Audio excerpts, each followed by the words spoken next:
What's up, everybody? It's Brian J. B-Show Brian. Another Wrestling Reanimated. This is Synthwave E from Techno Axe. Royalty free. If you have a project, or if you just like listening to some independent music, check out Techno Axe. I've been listening to Techno Axe for probably 5 or 6 years now, and he just keeps getting better every year. Especially when it comes to Synthwave. Alright, so this is going to be an interesting conversation this week, and if you want to join in, let me know your opinion, your thoughts. bshowbrian@gmail.com is my email. You can follow me on Twitter at bshowbrian. You can follow me on Instagram at bshowbrian. You can follow all of my podcasts, whether it's Wrestling Reanimated or Horror Reanimated, at bshowpodcast.com. But yeah, if you have any thoughts, any questions, let me know. Especially if you disagree, because I want to read some of these on air as follow-ups on later episodes. I'm interested in doing that because I want to hear your guys' opinions and thoughts on this. Especially this week. This is an idea that has been thrown around probably since the mid-2000s. And it really it picked up steam around the time the New Day debuted. And it's really been gaining some traction this week. And I've seen some people in the industry. I'm not going to say who, because one is a fat asshole piece of shit. And I don't want to say his name. I take the with people like that, I take the Freddy Krueger mentality. It's like it's better just not to speak their name. So, but I've heard certain people with platforms talking about this, and it should be done, and even fans all over the internet are saying this should be done. And in some ways I agree, in some I disagree. But we're talking about a new version of the Nation of Domination. Specifically with certain characters in WWE right now. Namely, a lot of people are throwing around Bobby Lashley and MVP and some others. So, this isn't going to be necessarily... Let me see how I want to word this. I didn't start with the premise of what if the WWE brought back the Nation of Domination. I took this as exploring the idea other people have had and that I have had for Lashley, MVP, certain others. So I guess it's the same thing, but it's not. This isn't necessarily fantasy booking a new Nation of Domination. This is like with what's going on right now, how this could all fit together. And I want to say right off the bat, I think if done right, with the right players, if the right moves are made, if it's handled the right way, it could be one of the most revolutionary angles that WWE has done in probably 15 years. There's a lot of reasons for that. It's timely, it's topical, it matches what's going on. But I think there's a lot working against it. Whether or not you think it's interesting doesn't matter. Whether or not you think it's their place doesn't matter. I am for it, and I'm going to throw some scenarios out maybe in a few minutes, but I have to start with the negative, and then we'll get to the positive, and I promise we'll get past it. I don't have faith, and this is what a lot of this podcast has been based on. I don't have faith in WWE creative to pull it off. And not just that they couldn't come up with a good storyline or good matches or good people to put in these roles, more along the lines of the company's corporate culture, the vision from the top is automatically against an angle like this, and I'll explain why. Let's look back there's more than one reason, obviously. The most obvious would probably be the fact that excuse me for the mouth noise. I just threw a cough drop in because my voice is getting It was getting a little worn out. It's recovered a bit. I recorded a horror ReAnimated right before this. So, Vince McMahon obviously is a Trump supporter. Linda McMahon was in the cabinet. Those ideals held by, older, I hate to say boomer, but, Vince McMahon and things that he has said over numerous years, the perceived, I guess that's the best word for it. Not necessarily what's true, but the perceived attitude by Vince McMahon and the corporate structure would not be sympathetic to the Black Lives Matter cause. I just don't see that. So there, obviously the politics factors into it, and I don't think they're going to do anything that's going to make Donald Trump look bad going into re-election. And I think no matter what your political stance on Black Lives Matter or what the civil unrest that's going on right now in the country, what can be agreed upon is that movement stands in a way in opposition to the narrative or the things that President Trump is standing for. He's doubling down on police and on military and all this, and has kind of taken a stance against a lot of the protests and tear-gassed people who are peacefully protesting his things. And I'm not making this into a Sean Hannity or a Rachel Maddow show. What I'm just saying is, obviously there's stuff out there that cannot be denied, and I don't think WWE is going to run an angle that will be counter to what the president and who they support during an election cycle is trying to speak out or accomplish, or what message he's trying to put out there. I don't think they're going to do that. Second, if you even just look at, and if you don't believe that, if you look at what Vince did at the XFL, some had speculated that they were going to pick up Kaepernick because he was a hot free agent at the time. And then shortly after, when they came out with the rules for the league, they mentioned that, kneeling during the anthem and signs of political protest will not be tolerated, that you'll be cut. And it's like, okay, well, there you go. They're not a fan of that type of shit. Look at the Nation of Domination. Nation of Domination, the original back in 1997, 96, 97. When that first came about, it could have been a revolutionary thing, but they were heels their entire run. And the only time Farouk or Ron Simmons turned babyface was when he broke away from the Nation and was turned on by The Rock and all these other guys. And I know they were meant to be more like the Black Panthers than the NAACP, but at the same time, you would think that their intentions are noble.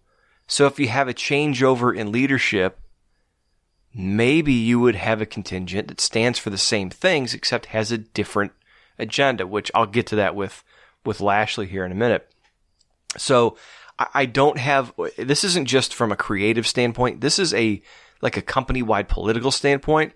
I think running this angle is going to be bad, because if they're automatically painted as heels, or in a heelish light, or like they're not the heroes of this story, you're going to alienate a large part of your fan base. This may sound racist, and I'm not saying it from racial assumptions. Black people like wrestling. Is that a tough assumption to make? I don't think so. Dudes I went to school with, even if they weren't wrestling fans, they knew Macho Man. I mean, look at, even just, pop culture. Look at all the football teams that bring in Hogan and Flair, or look at rappers that, wrestling is a part of black culture. And I don't want to speak for anybody because I'm not a part of black culture, but, from time that I had spent in high school around friends of mine, they knew who Macho Man was. They knew who Hulk Hogan, they knew who all these guys were. They like wrestling just like we do. Just like white people do. Just like Mexican people do. So to automatically paint the new nation, or I wouldn't even call them the new nation.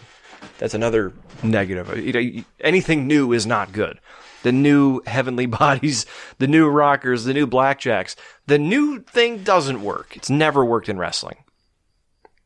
All it does is call attention to the original, and usually it's not as good. So, the only one to really get away with that was Evolution, and that was because they didn't call them the Four Horsemen. And they had a different dynamic, but kind of. And in that sense, don't call them the new nation. That's not going to work. But you're going to alienate a large part of your fan base if you bring this group out and you paint them as heels. I don't see this company being able to handle this type of situation. Because if you look back at when this happened, 96, 97, when Farouk came out and they did the whole Black Panther thing. I mean, the Nation of Domination, before it was just 4 or 5 guys in a stable, the Nation of Domination was a great group. You had special teams with, who was it? Wolfie D and Jamie Dundee. PG-13. So PG-13 came out, they were rapping. You had Clarence Mason in, as the attorney or the representation for the Nation of Domination. You had different characters like The Godfather was Kama at the time. You had D-Lo, but you had Chains, or not Chains, Crush. It was strange because at first it started out like a black thing. Then Crush came in as a jailbird, right? And then when Crush left and went to WCW, they kind of course corrected and they made it more about, almost like a Black Panther group. And they brought in Mark Henry and they brought in, I'm trying to think, was it just D-Lo, Mark Henry, Godfather, and Farouk for a while, and then The Rock came in, and then that was the springboard for The Rock. That was his big angle. So when that happened, though, in 96 or 97, there wasn't this same climate going on in the world, or in the country, right? And this is worldwide. There's protests going on all over the world about this. That would be just so bad to me from a PR perspective, as PC as they've been over the past 5 or 6 years, very corporate-minded. There's a lot of corporations getting on board with Black Lives Matter and with this whole movement. It would be weird for WWE to not follow in that path, I should say, and to do something counterproductive to that. It just would be strange. And I think that would be more of a PR nightmare than being blamed for trying to capitalize on this. Because I know that that's ultimately one of the big issues, too, is they could face backlash. But I think if WWE had the balls to ride it out, and let's say they run the angle and they do something, which I'll throw a couple things out here in just a minute. If WWE decided to run with this type of angle, and then they catch all sorts of shit and first of all, it's going to get you publicity. Second, you could spin it a couple different ways. One, have the balls to just say, hang on a second. We tell stories, and what we used to do better than anybody is weave real life situations into our shows.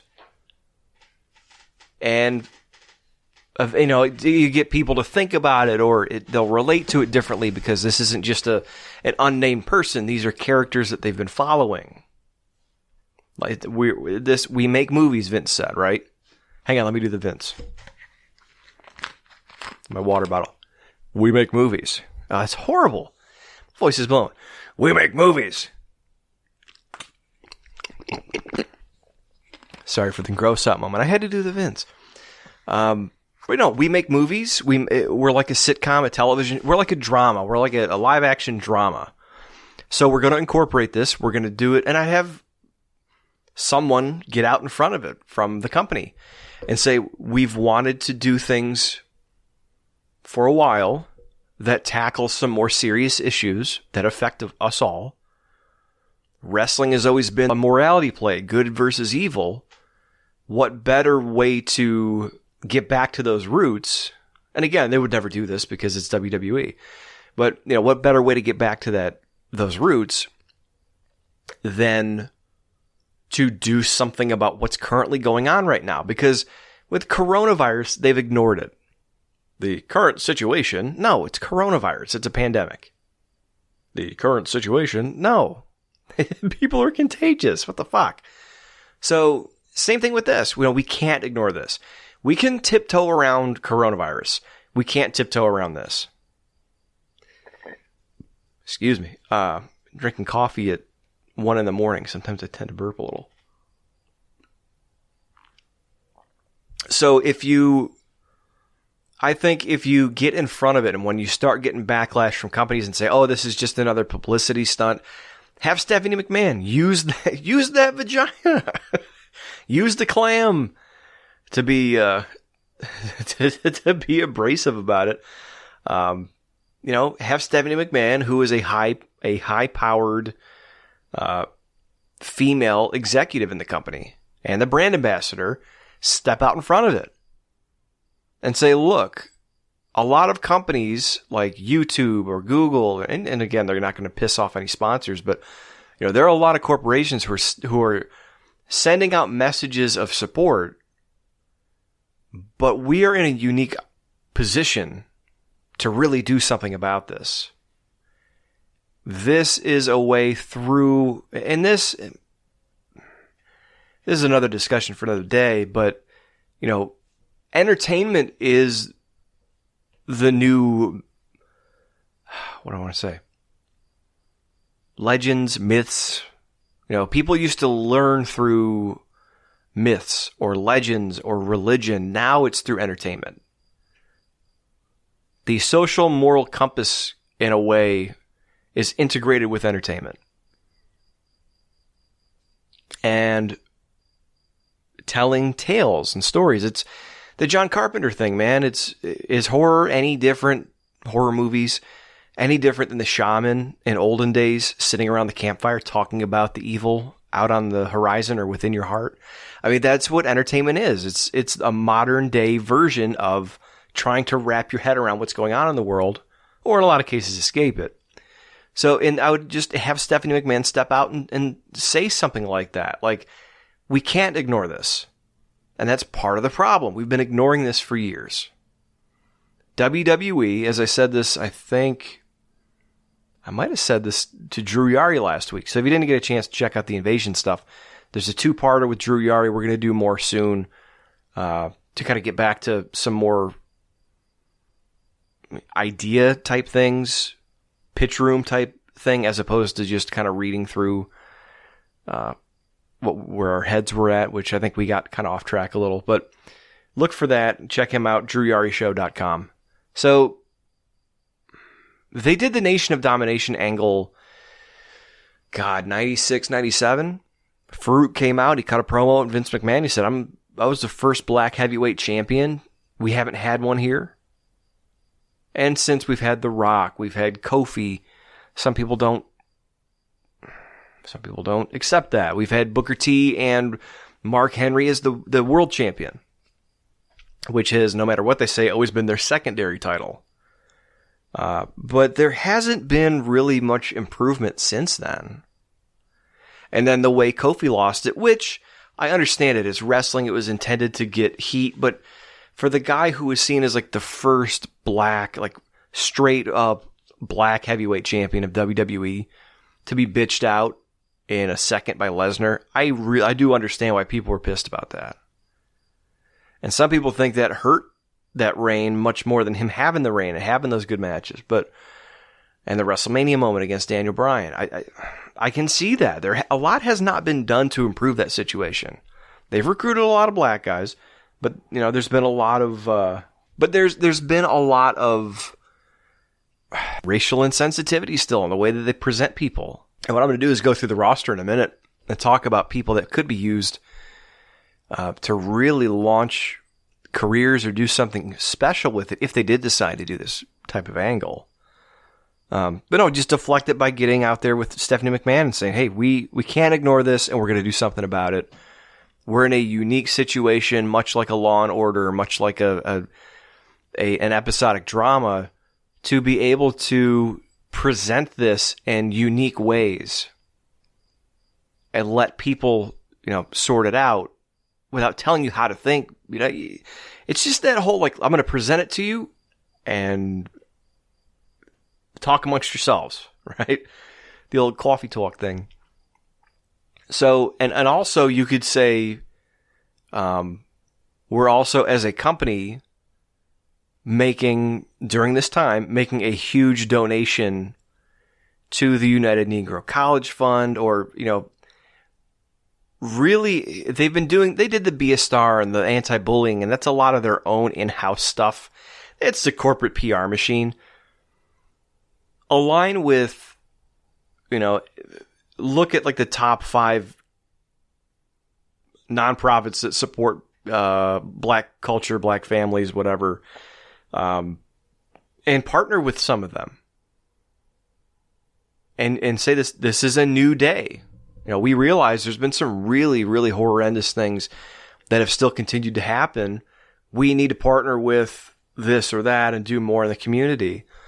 Give people opportunities, blah, blah, blah. So I think if you did this and Stephanie gave the lip service and you also made it a corporate push to do something monetarily, or not just monetarily, but get in there, name Titus O'Neil some sort of special ambassador and have him give him an executive role, because he seems like a really cool guy, but give Titus O'Neil an executive role and have him be, inner city outreach or African American outreach, something. I think there's a lot that can be done, especially with the shitload of money they're making from the TV deals and from Saudi Arabia and things like that. So I think there's ways around it. There's ways to spin it or deflect it and actually turn it into something positive. I don't have the faith that they'll be able to do that effectively, and I don't think that they want to. The other reason that I don't really have faith in it is because the one guy that I think gets it, the one guy that I think would have his head wrapped around it, they just let go from the creative team. Paul Heyman. Paul Heyman, say what you want about his booking, whether you think hardcore wrestling is good or bad, or whether you think he hot shot it a lot. Paul Heyman was very progressive and always on the cutting edge. So now you have a creative team that's pretty much writing for Vince McMahon, a 75-year-old man who is a right-wing, rich, conservative supporter of Donald Trump, who stands in opposition to a lot of this stuff. At least from the outside, it looks that way. But also now Bruce Pritchard, who is the ultimate yes man, is now the guy who is under Vince and in charge of the creative for both shows. I mean, they just got rid of Bruce of Paul Heyman. He's a guy that I've heard talk about MVP, who's another guy people have talked about, who would be involved in the angle, right? Apparently Paul Heyman wanted to do, when he was a writer for Raw or SmackDown back in the day, he wanted to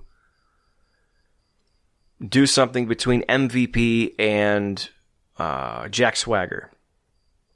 And it was essentially white privilege versus, the hardships that MVP had gone through.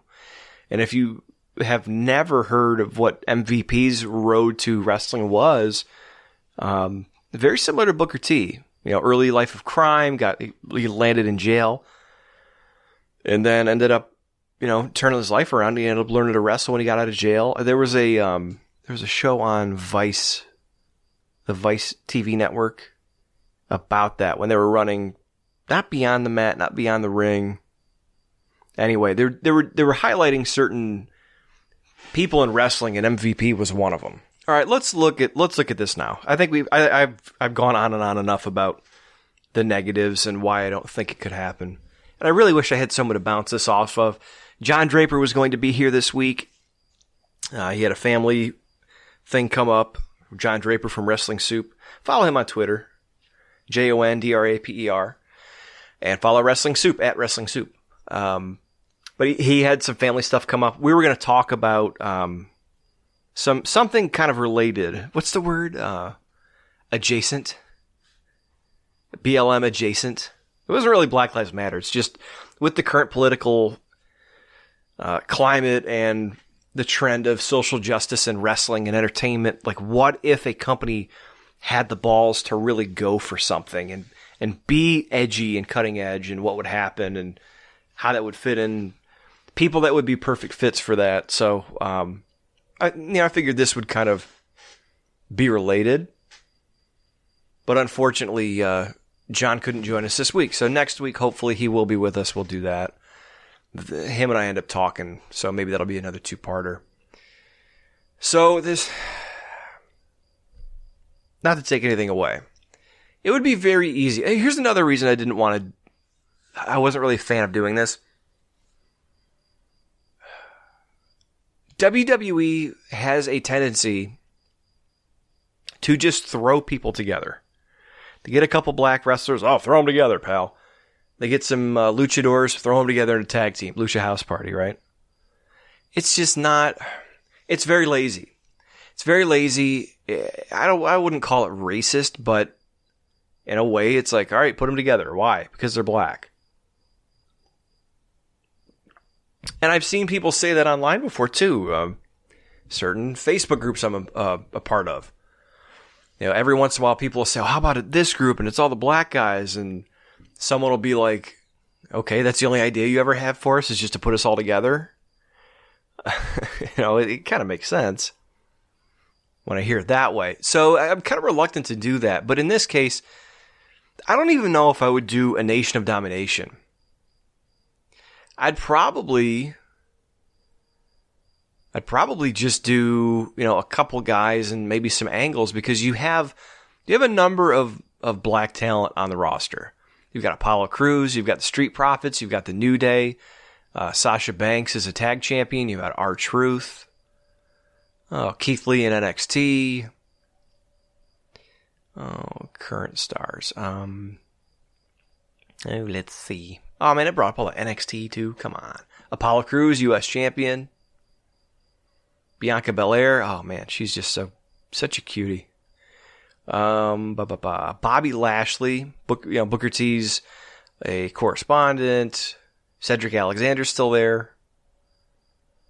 Damn, there's a lot of people still under contract. David Otunga. Okay, so if I was gonna fantasy book a new version of the Nation of Domination and be lazy about it, David Otunga would be the new Clarence Mason.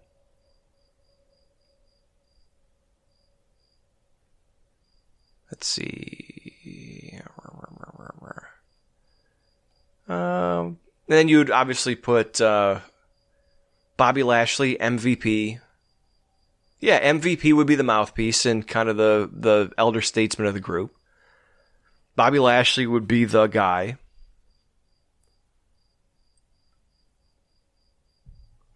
And then you would have... I'd bring a girl in, because they didn't have a girl in the Nation. And we're being progressive here. But who would you bring in? Bianca Belair, probably. But then the Street Profits? I don't know. They've already kind of established that relationship, haven't they? Maybe Cedric Alexander. But then you're thinking about, like, that's half the black guys on the roster, and do you just want to lump everyone in together? I don't think so. See, I think the key to it would be... you have enough heels and baby faces so that you could take a Bobby Lashley, an MVP, and maybe an Apollo Crews, and they could feud with the New Day. Right? And not to get too far into it, but like, I've had some friends, I'm not going to say the word, I'll say clowning, because I'm not going to say the other word. I've had some people that I know on social media accuse New Day of clowning. Way too much. Of being too goofy, too silly. doing the tapa dance for the massa, as they've said. And R-Truth too. I mean, there's certain wrestlers that would very easily match up against a militant, not a militant, but like a proud black, serious stable. Even Apollo Crews, like if you did Apollo Crews versus Bobby Lashley, you could easily have Lashley, the bone of contention between them is Apollo's just happy to be there. He's just happy to be there to hit his moves and perform and make his money, and Bobby Lashley and MVP are out there to make history. I could see that. Or New Day's too goofy. And then New Day could come out and they show every once in a while that they can get serious even though they do goofy shit. And they could say, hey, look, what did Booker T say one time? Don't mistake my kindness for weakness. We're happy to be here. We're this, we're that. Play off the Leo Rush, Mark Henry thing. R-Truth, he's a clown. They can come out and crack on him for that. You know what I would do? I would take, Bobby Lashley with MVP as the mouthpiece. Shelton Benjamin in the group. I'd hate to say put him with someone else as a tag team, but it would be a really good opportunity for him to pair up with a young guy and to get a young guy noticed, and eventually they do the split down the road. Now I'm looking at SmackDown here. Ember Moon, man, she'd be great. She's just really nice, but it's sad that she's pretty much done now. Naomi, too nice. Unless she surprises us. Sasha Banks would work great. Sasha Banks would be awesome because she just is a natural heel. I'm trying to think. Who else here? There's not many African American superstars on SmackDown, Bruce. You could also have them make fun of Byron too for being a shill. And see, I'm not comfortable throwing around words like Uncle Tom and Houseboy and stuff like that because that's not my place to use that shit. But that is the type, and I wouldn't necessarily want to be the writer pitching these angles to these guys. Like, yeah, you're going to call this guy a houseboy, or you're going to call someone an Uncle Tom. I mean, those are things those got to be handled with care. And what I'd probably do if I was WWE is I'd find people on staff who are black or are affected by these type of things in a way, and have them handle the angle. Not from a diversity outside, corporate perspective, not from a PC perspective, but I just know from the outside what's going on, and things that I see, and who better to tell that story but them. I learned that from Anya Stanley, who's I become an acquainted with her through social media. She's a writer. Just had to step away from Fangoria of all places because of some scandals that they're going through right now, which was a blow because that was the preeminent horror mag of the day. And they brought it back, and she was writing for it, which was a huge thing. And now she's got to step away. But I asked her why she didn't write about LGBTQ, because she writes about like feminist stuff, and she said, that's not my place. I'll let someone else write that. They'll write it from their experience, and that's not my place to say. So I think from that standpoint, it would make sense to have someone who's on staff, who lives that sort of thing, discussing those, or coming up with the angles, or whatever the case may be. So you could easily have, I hate to say black on black because it's fucked up, but I've also had friends who, and again, I'm not to be the I have a black friend guy, but when I was in high school, I never understood this, but some of my friends that I played football with, they would make fun of black guys for being too dark, and they'd make fun of people for being too light skinned. I never understood that. Still don't. Maybe someone can clarify. But there's even that. Like, then you could have a Sasha Banks. Sasha Banks is in this group, and she's the preeminent women's wrestler, and she's standing up, and she's taking what she wants, and no one's going to stop her because of this or because of that. And then you could have someone like, I don't know who would do it. I don't know who I would tell to say this to her, but like, you know, you're mixed race and blah, blah, blah. And there's a discussion there. That's what I'm saying is I would think to mimic certain discussions that are going on right now. Art imitates life. There are people saying stupid shit like that, right? Maybe it's right. Maybe it's not to use that. But again, if we're going there, go there. But you could obviously do, I mean, they could feud with the Usos, because the Usos, some could say they're cultural appropriating, you know, through use of hip hop and that type of stuff. That the hip hop, what's the word for it? Stealing from the hip hop world, right? Borrowing from that. Who else? You could feud with the guys for being too white. The one thing that I was really interested in, though, when I was thinking about this is, and a lot of people, we can sit here in fantasy book and say, hey, they can fight other black people for being complacent and not speaking up. They can fight white people because of the obvious racial tensions. Or for positions of power. They can fight against powerful people because they're challenging the system, and if they knock off those powerful people, then now that raises their stock. They could fight with other minorities like, you know, Callisto or, let's see, who else? I'm looking for some more high profile guys. You know, Shinsuke. Look, oh, not Shinsuke. Takazawa? What's his name? They just gave him the ninja gimmick. That would be a perfect one. Like, look what they're doing. This is what you have to do to get attention. Sami Zayn could even, you know what? I'll say this. Sami Zayn could join them and be an advocate for them. Because of, you know, he's speaking out. Right now, he was the mouthpiece of the group with Shinsuke and who else was it? It doesn't matter. But those guys, you know, he was kind of doing something like that. It wasn't racially motivated, but just outsiders and foreigners. And instead of doing just the generic foreigner thing, maybe he's the Owen Hart, where he's the one white guy in the group, and he's standing up for their behalves. And maybe have Zayn.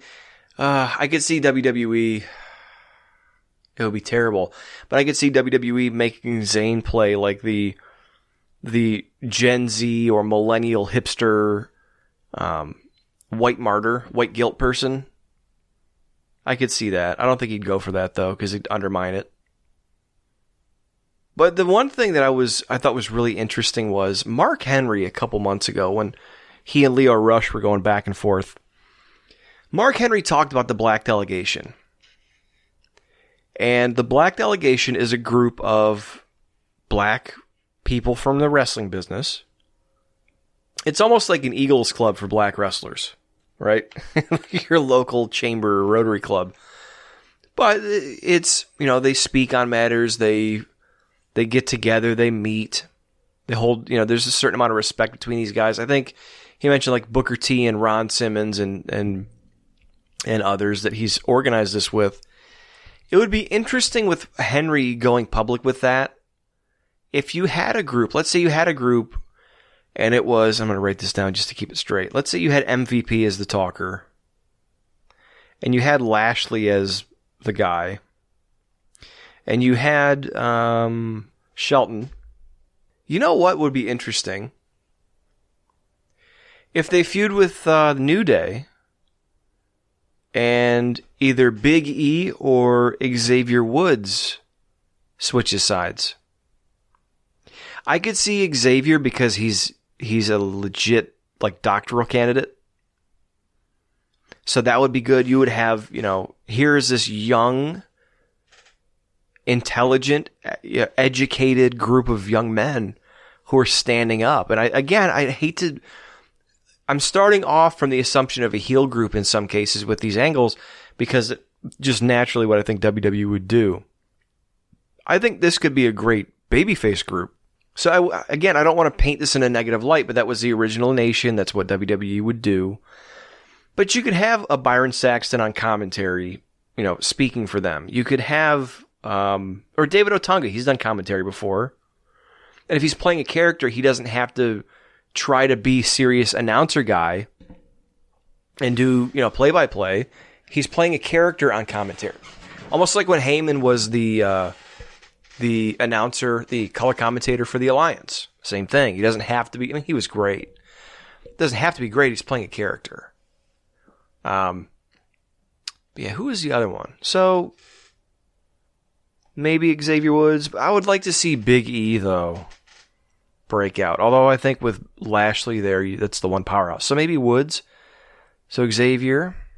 Maybe change his name to X. X Woods.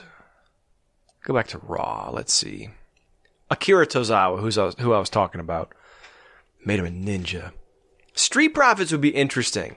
Because they're so charismatic. I would hate to see them turn heel. Apollo Crews, I don't know. Booker T, I'll get to that in a minute. But yeah, like Otunga, who's the other one? Otunga, Saxton, potential, Zayn, maybe. Well, because and also if they're talking about how they can't get in certain doors, you're going to need a white guy to get you in places where you can't necessarily go. Or break through certain barriers. Ricochet would be a great one if he could play heel. He just doesn't have any personality.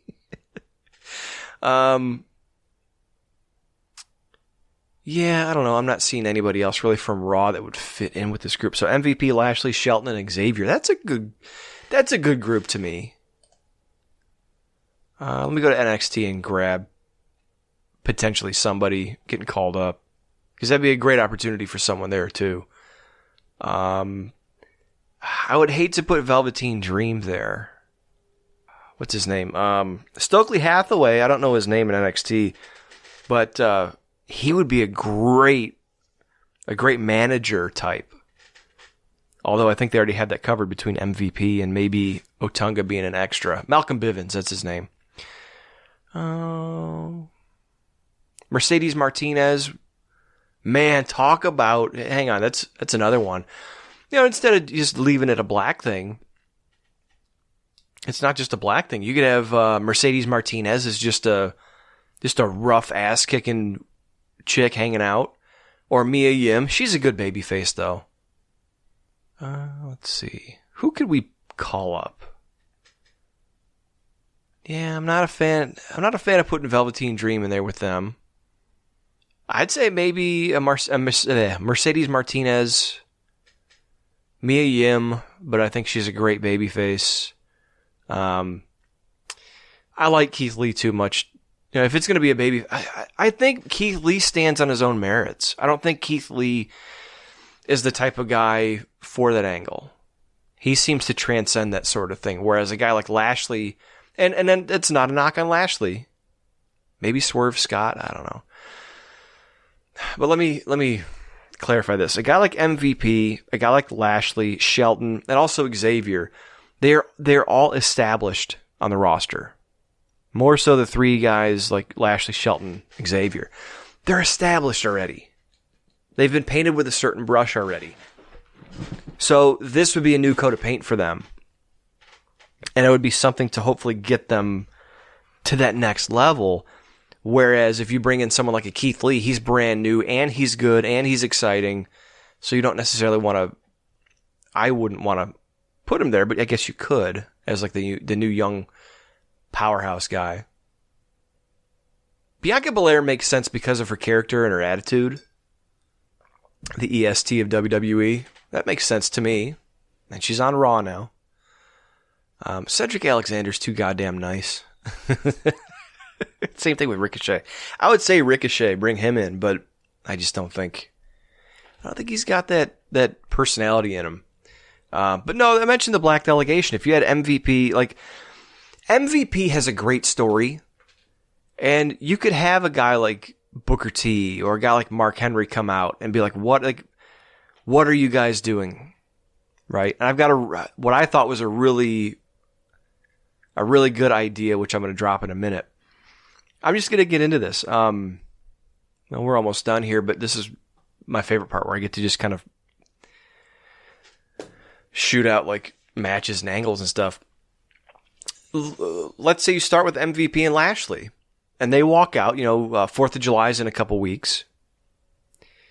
Maybe during the show, you have all of the wrestlers and everyone who's at the Performance Center or audience if they're back to live shows, which I don't, it's insane to think about. But maybe they have, the Star Spangled Banner or God Bless America or what's the one they always use? America the Beautiful. And maybe Lashley and MVP take a knee. So maybe Lashley and MVP take a knee.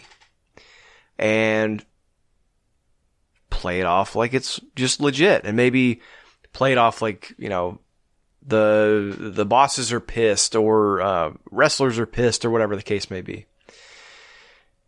I would say play it as a babyface team, but they're already heels.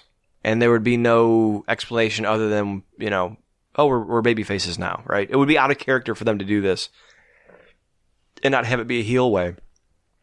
But I'd have MVP and Lashley take a knee during the America the Beautiful at the beginning of the 4th of July show. Because when's the 4th? Let's look at this. Let's see where this lines up here. The 4th is a Saturday. Maybe they do it at a house show, if there is one on the 4th. Or they do it on, Friday Night SmackDown's on the 3rd. That would be huge. It would be huge. Friday, the night before the 4th. Friday the 3rd. That could be their big, it's on Fox, it's network TV, it's prime time. And you've got, they're on Raw, shit. Damn.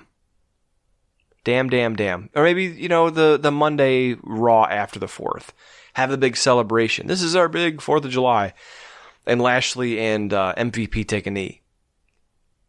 So start with something like that. Simple.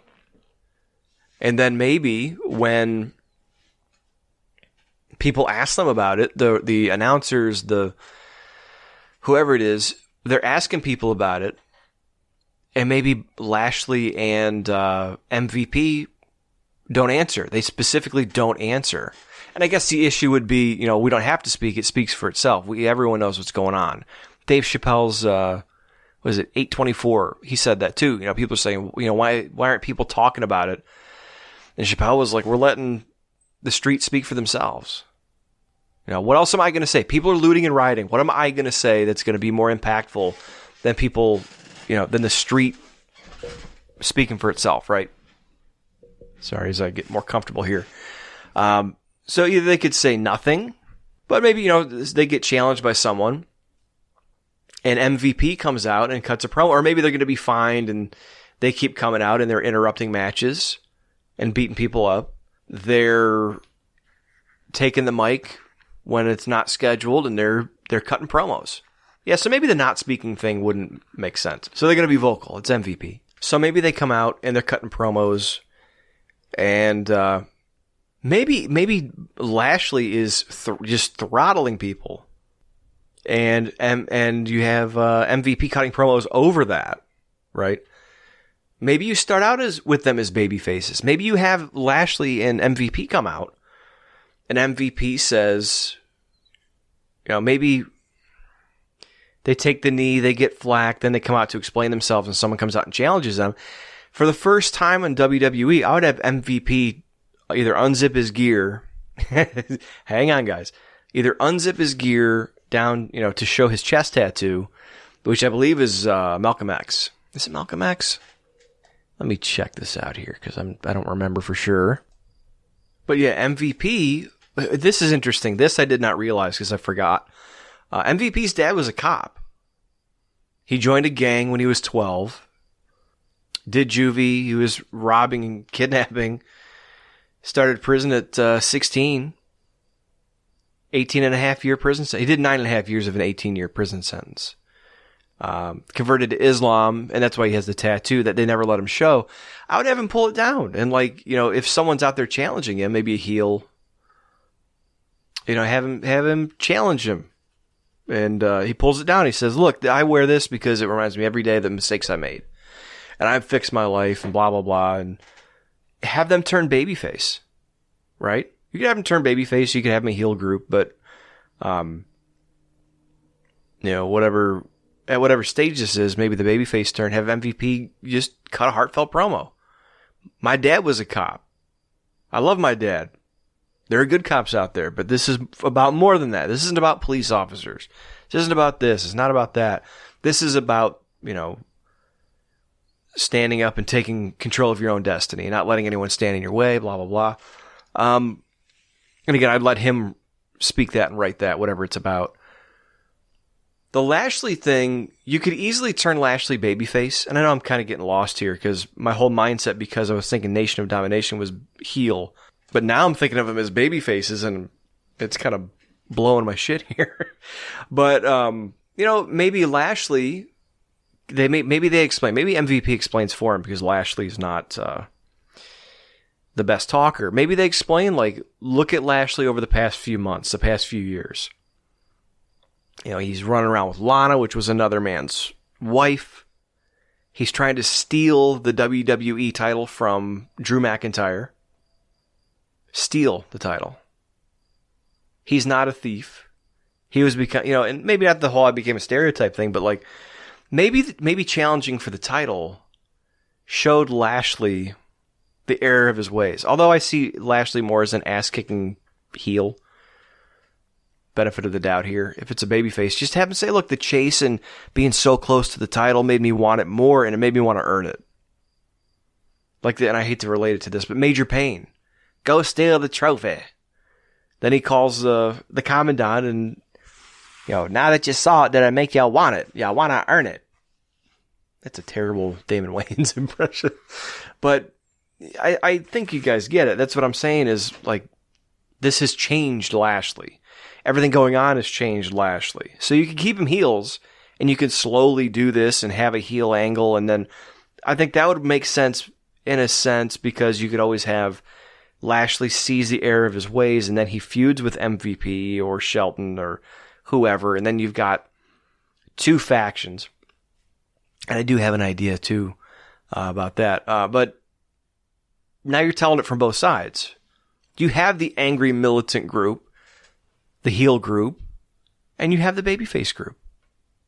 You tell it from both sides. I think that's good. I just think thinking through it as I was talking, the babyface from day one seems like the best way to go, especially with what's going on in the political climate. But maybe how about this? MVP Lashley, MVP, whoever is involved with the pull apart with somebody, either feuding with whoever. It doesn't matter. Could be Andrade, although it wouldn't matter because then I hate to make it a black-white thing and just say it's a pull apart with Drew or Orton or someone like that. But maybe Lashley is involved in a pull apart and one of the security guards takes a cheap shot or hits him with a club or something like that. So, and again, I'm not going to have him choke him out. I mean, you could, and that's when you'd have to do damage control. But then maybe you tell the story of, it was a security guard, a local security guard that was hired for the event who falsified his information. He's a local performer, worked for the company a couple times, or worked for the company once, and maybe then he comes out and he challenges this whole movement. So maybe you take someone from NXT or someone from another company that's, a high recruit, a high interest recruit, I should say, or even NXT. Let's see who could you bring in? Dijakovic's white enough. He's as white can be. Whiter than rice on a glass of milk and a paper plate in a snowstorm. That's another Major Pain reference tonight. Let's see. Yeah, I'd hate to bring in someone who's already known. Yeah, or maybe they're wearing riot gear. Maybe you do the Black Scorpion thing where you bring someone in under a mask, or a team under a mask, and they come in and they pose as security. They sneak in and infiltrate. Again, it would be like domestic terrorism in a way. But they infiltrate the security guards or the cops with the riot gear on, and they beat the shit out of Bobby Lashley and MVP. So now you get them sympathy. And again, I'm not saying just utilize that for press. I'm saying use that as a part of this angle. And to get away from the heat of, are cops good, are cops bad? Maybe you have, like I said, maybe they're call-ups and they infiltrated. Maybe they're local talent that was trying to make a name for themselves. Maybe they won't show their faces. They're just always wearing, as an act of defiance, they're wearing the masks and the riot gear. Almost like when the Bashams were cast as Paul Heyman's personal security in ECW. They wrestled matches in those things. They were pretty much just security guards after being tag champions. But the same kind of idea. That way you could do a lot of different stuff with them. No one's going to know who they are. I mean, people are going to find out. But the general public's not going to know who they are. And at the end of the angle, they can go back to being whoever, or you can unmask them and they can change their characters. One can have an about face, one can continue on. I had an angle in mind about police for that. Two former, maybe Army guys who were police officers decided to form a tag team because they're as close as brothers. One is a piece of shit, and one is a good guy. The good guy always makes excuses for the piece of shit because he's funny and articulate and the life of the party. But eventually, the heel, the asshole, becomes too much and lashes out, and they have the split. So now you're telling the story from 360 perspective. You've got the good cop, you've got the bad cop. You could do that in this situation. But I think it'd be very easy to turn Bobby Lashley babyface if you handled it like that. Like, seeing the error of his ways, the weight of the championship, especially with times like this. I thought about what kind of champion I wanted to be, and it's not about what I wanted to be. It's the type of champion that I need to be. My people need this. My community needs this. They don't need a coward stealing the championship. They need a champion they can believe in and follow, and someone who can set an example. And not to the point of being like a kiss-ass babyface, but in this case, he just sees that he needs to be a different type of person. He really has not been the greatest candidate to be champion over the last 6 months or a year. Let's see, we've talked about some of the heel angles, some of the babyface angles. Yeah, that's what I'm saying. Then, so you're not slamming cops. It's a local guy who snuck in, or it's an existing tag team, and maybe they're too chicken shit to show their face. I'm not sure how you do that. It'd probably be best to bring up some new people and do that with, and then they can always be repackaged after the angle's over. But the one I was really interested in is if you went with the heel stable, right? The heel Nation of Domination, the heel, whatever you want to call it. If you have an MVP, a Lashley, a Shelton, an Xavier, if you have 4 or 5 guys and they're heelish and they're using their numbers to dominate, in a heel fashion, like the old Nation of Domination would. And again, it could be some white guys in there, some black guys, but it's, they're standing for a certain thing and using that. And that would be the thing is, if they were heels, they would be using the movement for their own personal gain. If they're baby faces, it's not just that.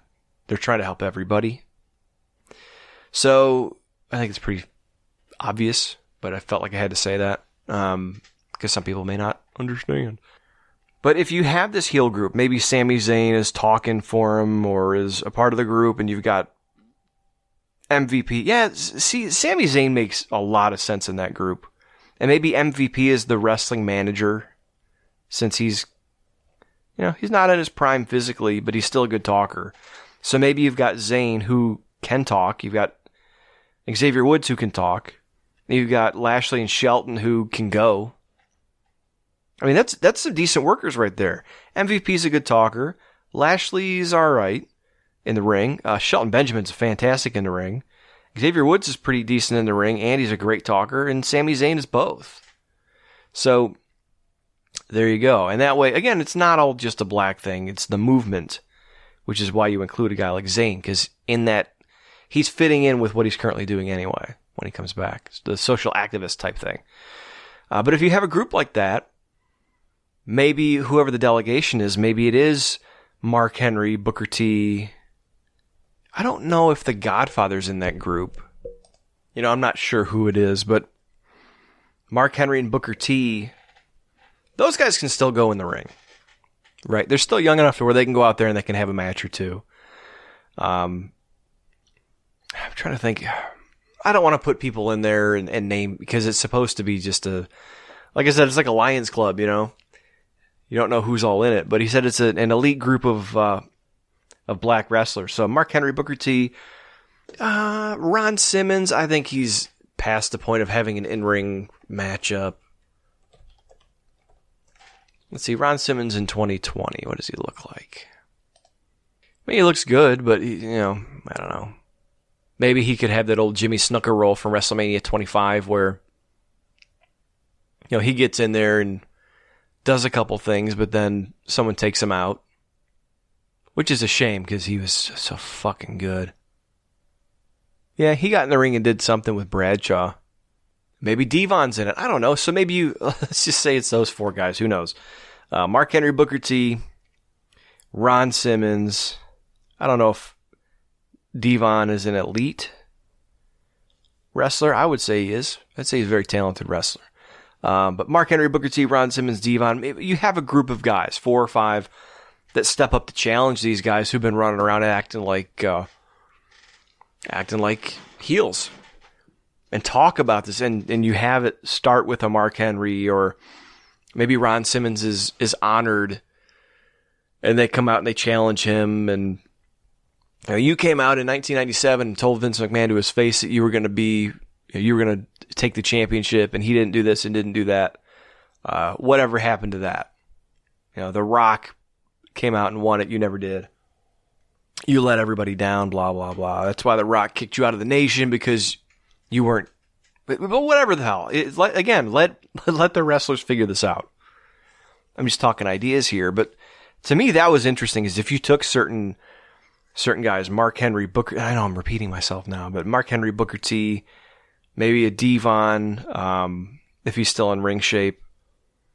Plus, I don't know if Stevie Ray, I don't know if I like him personally because of some shit I've seen him do and say to friends of mine, but online anyway. It would still be cool to have a Harlem Heat reunion. So, imagine that team. Mark Henry. How about this? Mark Henry, Booker T, Stevie Ray, and The Godfather?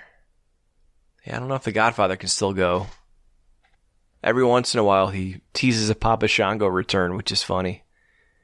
Maybe David Otunga? Oh, no, he's David Otunga.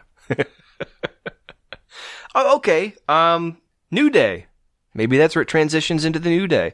Maybe it starts out with a feud with the New Day, or as a feud with the New Day. And then you bring in, so you've got, let's say, Kofi, Big E, Mark Henry. Wow, yeah, okay, now this is looking better. Mark Henry, and Booker T, and Stevie Ray. 1, 2, 3, 4. Survivor Series, baby. There it is. And then you can even do the interesting shit where, like, Sami Zayn steps up and tries to talk, and they're like, you're not at this table. You don't have a seat at this table. Mind your own damn business, right? And then Zayn can fume and all that stuff, and he's disrespected. But again, I think it'd be better off as a babyface stable, but in thinking of the classic Nation of Domination starting out as heels. I do like that one. I really do like that. I don't know. I think big stables like that have more mileage as heel stables anyway. You know, Four Horsemen, DX started out that way, NWO. There were always the Heenan family. There's always a lot of heel stables, not a lot of great babyface stables that I can remember anyway. But yeah, so imagine that as a Survivor Series. You got MVP, Lashley, Shelton, Xavier Woods, because you've done the split with Sami Zayn. So either a 4-on-4 or a 5-on-5 versus Mark Henry, Kofi, Big E, Booker T, and Stevie Ray. And you're hiding a lot of the older guys in tag teams. And maybe Ron Simmons is their backup. He's the guy out. Maybe he comes out and he's going to be on the team. Do what they did with Arn Anderson and Undertaker at WrestleMania 18. Maybe Ron Simmons comes out like he's going to be on the team, or they have some interaction where they beat him down, so now he can't be on the team. So then you have this 5-on-5, and then there's a melee or a mess, or it comes down to a 2-on-1 situation. Referees are distracted because of a brawl. On the distraction, Ron Simmons comes out and gives someone a spine buster through the fucking ring. Or power slam, whatever. And then the older guys pick up the win. And then maybe you do that. Maybe from now, so it's June.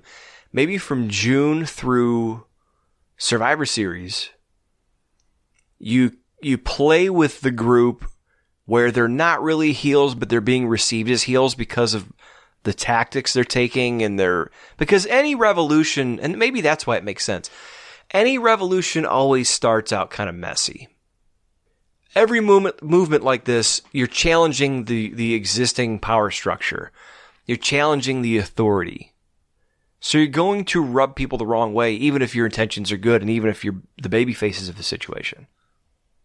So maybe that's what happens, is you let them kind of play with that, and because of the escalation of tension over the next few months, that's why you can get away with them almost being a heel-like stable and collecting MVP and Lashley, because they're going to be brash. They're going to say a lot of stuff that a lot of people are going to disagree with. Probably, I mean, if you look at a lot of wrestling fans, the majority are probably middle of the road, blue collar.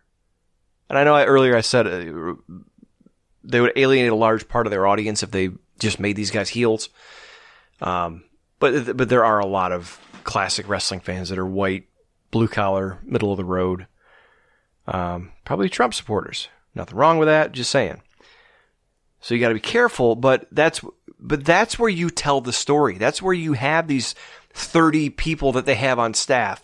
Weave this story carefully to where it starts out where, yeah, they do look like kind of heels because of the tactics they're taking, or the stuff that they're saying, or they're thumbing their nose at the system, and they're rubbing other people the wrong way. And in doing this, they could draw the ire of established veterans, because much like playing off the Leo Rush, Mark Henry thing, there's an established way to do things. There's a pecking order. There's a respect. There's, I don't want to call it hazing, but there's things everyone has to do to pay your dues. And this could be perceived as people not wanting to do that, and a lack of understanding on both sides is going to lead to conflict. That's what this whole thing's about. That's what it's about. So I'm not going to worry about if it's, sounds like they should be heels or shouldn't be heels. That's what it's about. They start out kind of heelish because there's a lack of understanding, which is what's going on right now. And eventually they show themselves, as they're more understood, they grow into that role of being heroes, and you now start to see things happen. There's an awakening, and they've grown into that role, and now all this stuff they're saying, people should be seeing their point of view. Then they're baby faces. And you could always have a heel like Sami Zayn or MVP. Maybe they don't want to get with it. Maybe they still want to be angry at the world in storyline, right? So then maybe that's what you do, is after they turn full-fledged babyface, Lashley, Shelton, whoever, whoever it is who doesn't want to turn babyface and they want to stay bitter and stay angry, well, then you go there. You got Lashley versus Sami Zayn. That's a great match. Lashley versus Shelton Benjamin. Imagine Shelton Benjamin with MVP in his corner as a heel. Shelton Benjamin could be the Brock Lesnar of the Black Brock Lesnar, I should say.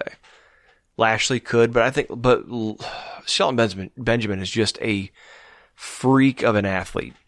But look at that. I'm just looking at my notes here, my shorthand. Here I've got MVP, Lashley, Shelton, Xavier, Sami Zayn, possibly Otunga, possibly Saxton being involved somehow with the group. There's a potential for a 5-on-5 with some legends at Survivor Series. That could be the moment where everything turns, or where there's finally that understanding, and maybe by the older guys pulling a one-up on them. Yeah, because maybe the young guys are dominating, and then the older guys kind of cheat and pull a fast one and use their numbers because Ron Simmons comes in and interferes. And now you've got you got MVP and Lashley, you got the young guys who've, maybe they've been humbled in a way by the older guys. And then you have this big summit in the ring on Raw afterward, the night after. And that's when maybe your heel or two break away from the group. And they're like, hey, you lost your way.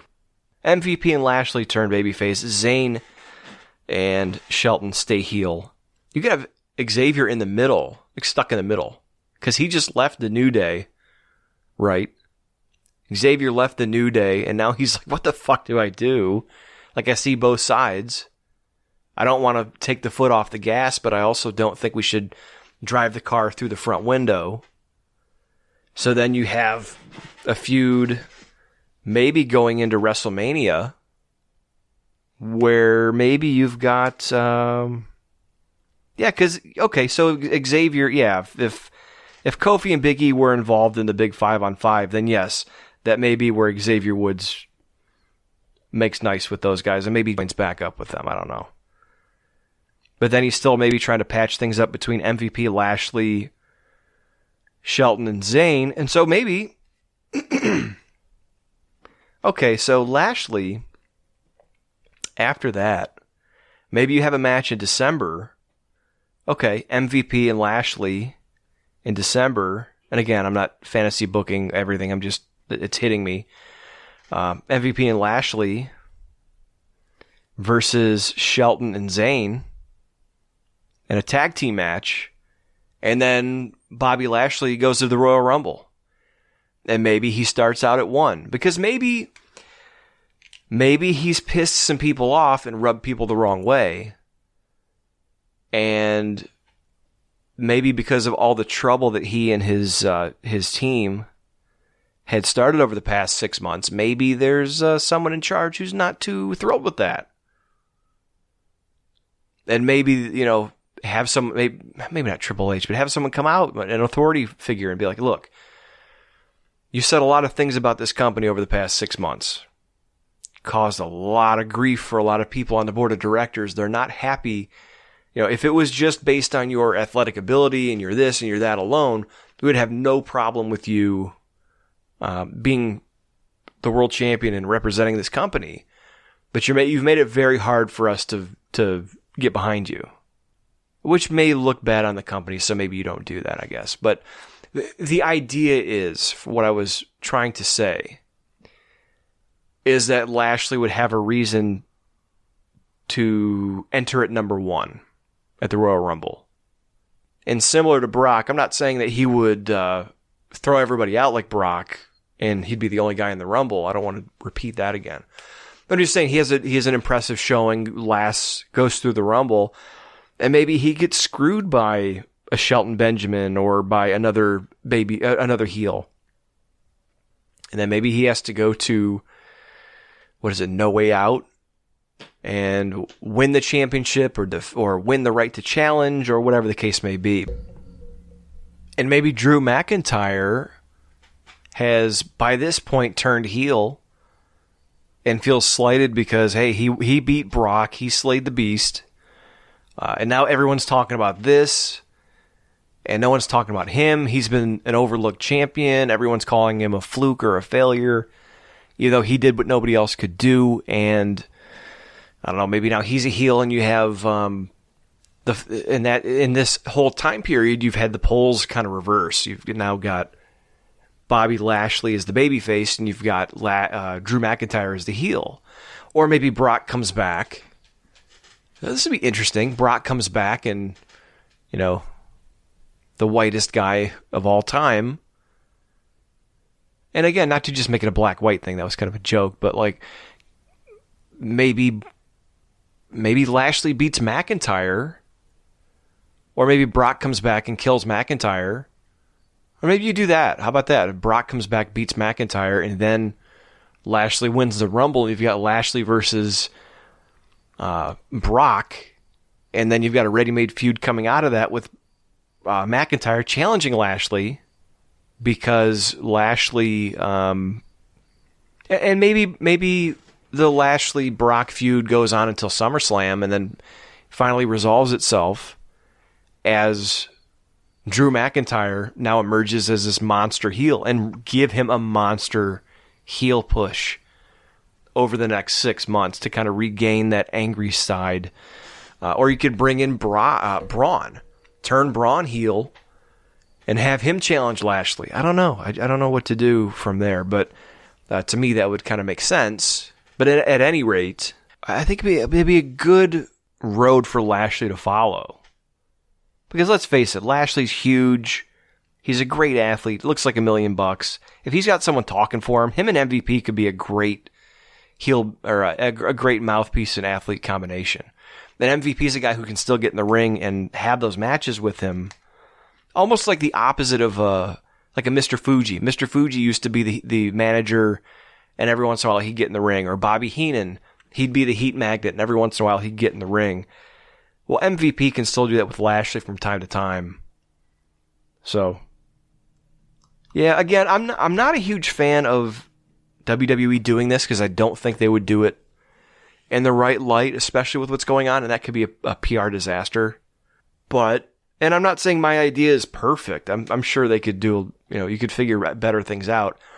Apollo Crews, yeah, maybe Apollo Crews is in with maybe instead of just the delegation, maybe I got too in-depth on that. So maybe Mark Henry, Kofi, Big E, Booker T, and instead of Stevie Ray, because I don't know if he's even wrestling, maybe Apollo Crews as a backup or a secondary, or maybe do that to get him. And maybe you do a feud with Lashley instead of doing all this. Maybe you do leading up to this. You have Lashley feud with Apollo Crews. Both, maybe Apollo Crews is U.S. champion.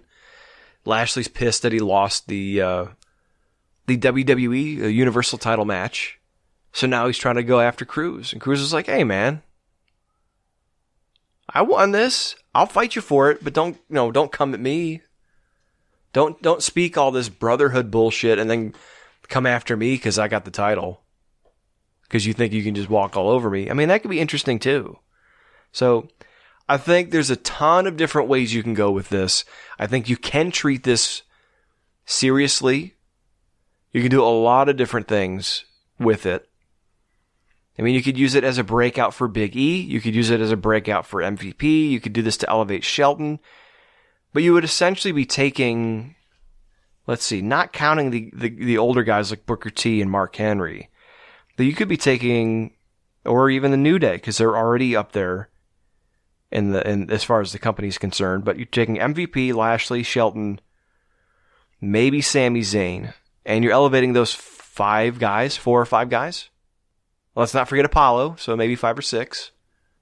And if you include other people, you could even do that. And I didn't even consider that for the most part. Remember Mercedes Martinez, bringing her in, or I didn't see any of the girls that were perfect. Oh, Sasha. I forgot all about Sasha. So you got Sasha Banks. Maybe that's the split between her and Bayley. Or maybe her and Bayley join the group. So then it would be like the old Nation days where you've got Sasha and Bayley. You've got Otunga as the attorney. You've got MVP as the wrestling manager mouthpiece.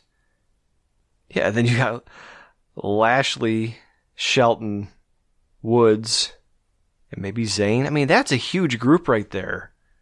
1, 2, 3, 4, 5, 6, 7, 8. But it's great. They don't do that anymore. It'd be awesome. Could be awesome. Yeah, Bayley and... I just had an idea, too. It just hit me when I thought of Bayley and Sasha. Oh, okay. There's another group I've been thinking about for a while. Since the days of the HBO show Entourage or Showtime. And it looks like they've got Ric Flair, Randy Orton. Someone said they should add Charlotte to that group, and I think that's perfect. I think they should take a group of like the Fortunate Sons or Fortunate Sons and Daughters and put them together. So you take a Charlotte, you take Randy Orton, maybe Ric Flair's their manager. I'm looking through Raw real quick because I'm not going to go in depth on this. But like some of the people that just seem to have WWE favorites stamped on them. Sheamus, maybe not Sheamus, he's not cool enough for the group. Let's see. Yeah, Flair, Orton, plus there's the connection there from, what's it called? Evolution. You could say Alexa Bliss, but you've already got Charlotte, so I don't know if there's room for both of them. And then that could lead to more shit down the road. Maybe Dolph Ziggler.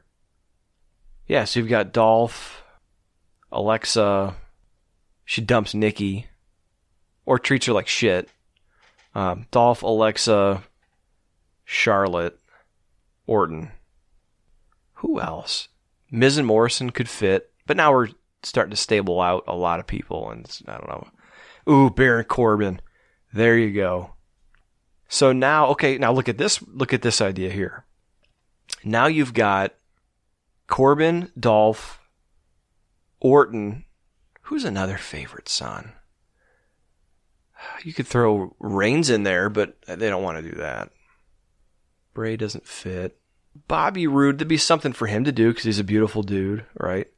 So maybe Roode or Big Show. I just don't want to see him anymore.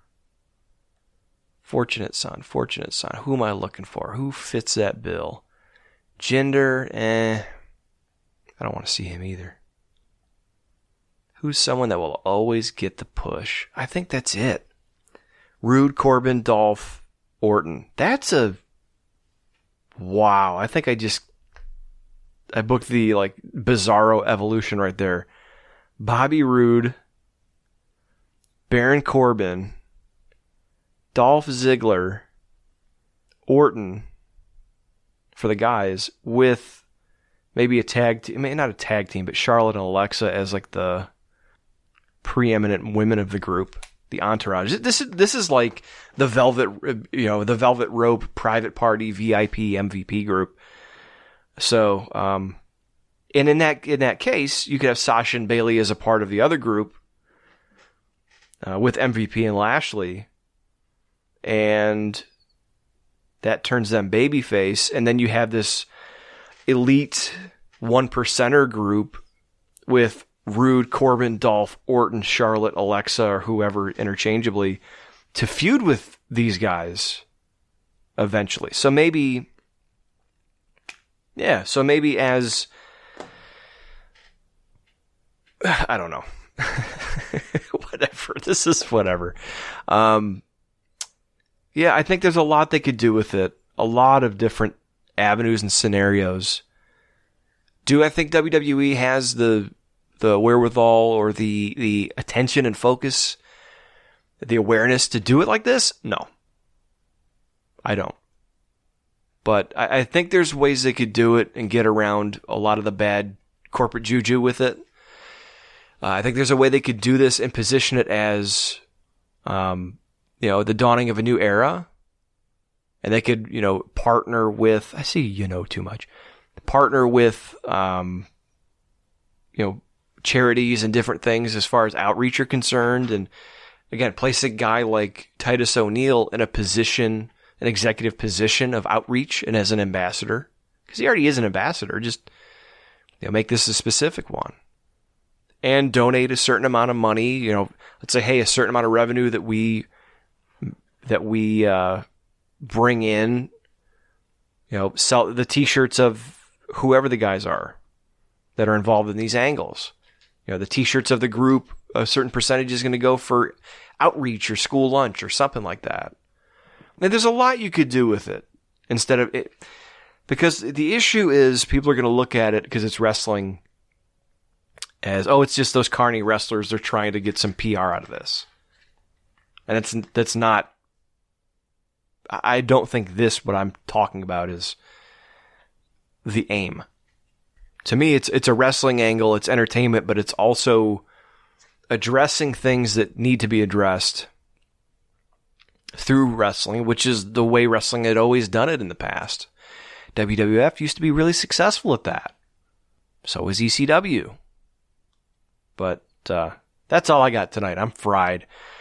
But for your thoughts, you can email me, bshowbrian@gmail.com. Let me know what you think. I appreciate you sticking around. I know I try to keep these under an hour. We went an hour 31 or so. But thank you for checking me out. If you do want to support me and you like what we're doing, I'm not asking for monetary donations at this point or any Patreon stuff. I don't even have a Patreon. But wherever you listen to the podcast, whether it's Apple or Google or Stitcher or wherever, please rate us, subscribe us, and leave a review. It helps us immensely, and that's what we need right now. Right now, it's not about money. I just need to get more ears and eyeballs on the podcast. It's already starting to happen a little bit organically, and I appreciate a lot of you who've been reaching out to me. Craig Smith from Twitter, dude, you send me stuff all the time. I really don't have a chance to review things anymore. I used to watch matches and do live reviews with Mr. Positive. We don't do that anymore. So I appreciate you sending me stuff. I still love watching them by myself.